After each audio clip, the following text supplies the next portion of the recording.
Coming up, as cases of the coronavirus continue to increase across the country, there is new hope for a vaccine. When they do come out with the vaccine, how long will it take for everybody to get it, and in which order would people get it? Dr. John will be here to answer your questions. Plus, this inspiring 11-year-old from Virginia is helping moms in need. I just seen a lot of people struggling, and I wanted to help them, make them feel like others in the world. I don't like to just leave people out. I want to treat them the way that I want to be treated.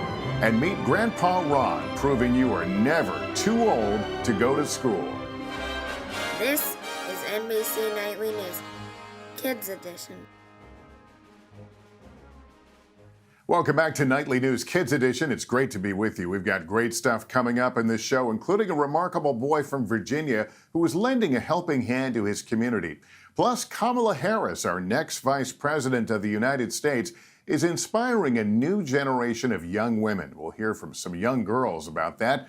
But our top story continues to be the coronavirus. Unfortunately, cases are now increasing in most states, and hospitals are treating more and more sick people. But we did get some really encouraging news this week. One drug company, Pfizer, announced that based on testing with volunteers, they think their experimental vaccine appears to be over 90% effective.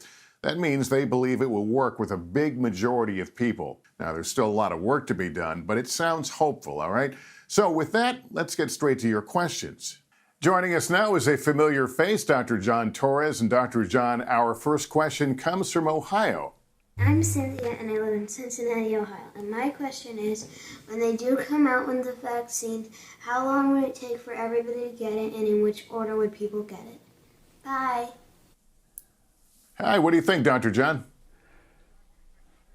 You know, this is a great question because we think we're going to get the vaccine and start giving it to people around January timeframe, maybe a little later than that. But we can't vaccinate everybody in this country, all 330 million people, all on the same day. So we're going to do it in phases. The first phase, those are going to be hospital workers that are really taking care of sick COVID patients because we want to make sure they're safe. We're talking doctors, nurses, medical technicians, even ambulance drivers, paramedics, and EMTs. Then we're going to give it to people who are vulnerable and can get very sick if they get COVID-19, especially the elderly and those other medical conditions. And then people that are in nursing homes, they're going to get it as well. The next phase will be teachers because they're taking care of children. We want to make sure they're safe. Critical care workers, those are the people that are taking care of our garbage, keeping our electricity going, keeping the heat on. We want to make sure they're safe as well. And then the third phase will be adults and children because even though they can get coronavirus, they don't get as sick from it normally. But we want to make sure that we get it to the people who need it most first and then eventually get it to everybody. My guess is by summertime, we'll have most people vaccinated. Well, what a big shout out we should certainly give to all those scientists who have been working so hard to come up with the vaccine. Dr. John, thanks. Our next question comes all the way from Indonesia. Hi, Lester. How are you doing? My name is Joshua. Jane, Julia, and Joe. We are Californians living in Jakarta, Indonesia. And we have a question for you and Dr. Torres. Our question is it safe to be near and talk to someone who recently recovered from COVID-19? NBC Nightly News, Kids Edition, bagus banget. You guys are great and hate everybody in Jakarta who's with us. Dr. John, what about the question? You know, this is actually a question that a lot of people have right now because if you're sick and you recover from coronavirus, from COVID-19, then you do have a little bit of protection, but we don't know how long that protection lasts, and we don't know how sick you had to be in order to get good protection. So it could be that you could still be spreading it to other people. We simply don't know yet. So even if somebody recovered from COVID-19, you want to pretend like they didn't and stay just as safe. And that means using your mask when you're around them, social distancing, a lot of hand sanitizing or washing your hands, the things you do around anybody else. Treat them exactly the same way you would treat a stranger. All right, our last question comes from Iowa. Hi, my name is Abby and I live in Orange City, Iowa. My question for you is if germs are everywhere, where can they not go? I love Kids Edition. Bye. We love that you're watching. Dr. John, what's your answer for her?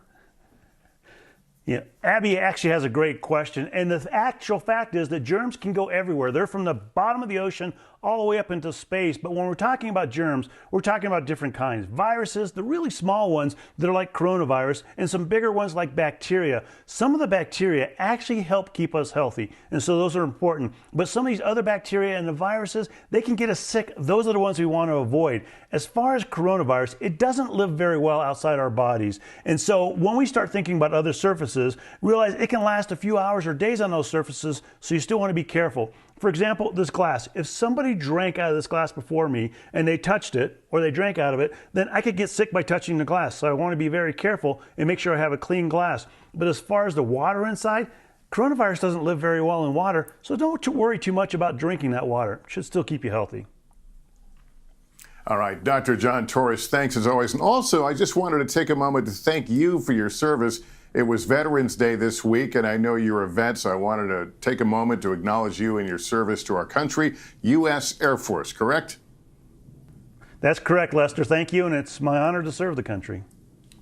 Let's turn now to the presidential election. President-elect Joe Biden and Vice President-elect Kamala Harris are preparing to take office in January. Did you know that Kamala Harris is now America's first female, first black, and first South Asian vice president-elect? And some young girls now see themselves in her. But I felt like seeing her, I was like, oh, well, if she can do it, then I can do it. I felt really happy because we had a powerful woman as our vice president, and she really showed that women can be just as powerful as men. Speaking of inspiration, we turn now to our Inspiring Kids series and update you on a story we brought to you over the summer.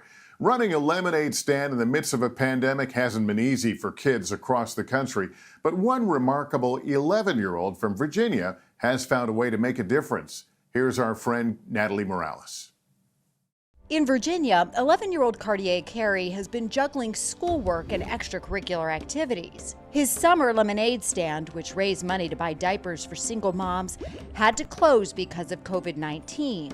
A lot, because there was a lot of single moms coming by saying they needed diapers because they have babies, like newborn babies, and they can't afford diapers. So I just came up with it and said, you know what, I'm not going to sell the diapers, I'm going to give them away for free. But that hasn't stopped him from finding new ways to get help to those who need it most. This truck full of diapers by August 6th. Cartier, you kept busy all summer, and now you continue with your efforts for Kids for Change. Tell me about the latest. What have you been able to do to help people in your community, particularly single moms? Since we're in virtual school now, we're passing out diapers on the weekends, and we're trying to do them on weekdays. So far, Cartier and his small team of volunteers have passed out some 22,000 diapers to moms in need. That's a crazy amount of diapers, and that's a lot of babies that need help. And you've been able to fulfill that need. Tell me how you started all of this, and what was the goal when you first started? As I was younger, I just seen a lot of people struggling, and I wanted to help them, make them be like others in the world. And now here it's because of people like you. I don't like to just leave people out. I want to treat them the way that I want to be treated. He's also set up a GoFundMe page to help families. So far, raising over 30,000. Wow. Have you ever seen that kind of money in your life before? No ma'am. Cartier says he doesn't plan to stop anytime soon. We just want to help people, and the more people you help, the better the community gets. So we just want to keep continuing to help people. All right, thanks, Natalie and Cartier. Keep up the great work. Finally, in honor of Veterans Day this week, we want to introduce you to a retired Marine who has served his country, and for the last decade, he's served kids in his community with words of encouragement and maybe even a sweet treat or two. Here's our pal, Kevin Tibbles. Good morning. You're never too old to go to school. Just ask Grandpa Ron, who will always be a kid at heart. I come in every morning with an attitude that it's going to be a good day, and that I can give a little warmth to the little ones while they give some back to me.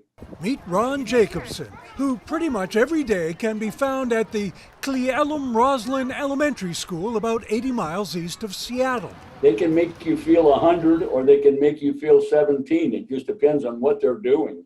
For the last decade, Grandpa Ron has been there to help answer kids' questions, offer encouragement, and maybe a hug or two. And the kids love him for it. I get 50 hugs before 9 o'clock every morning. He comes to the school and he hands out Oreos to all the kids and says, share.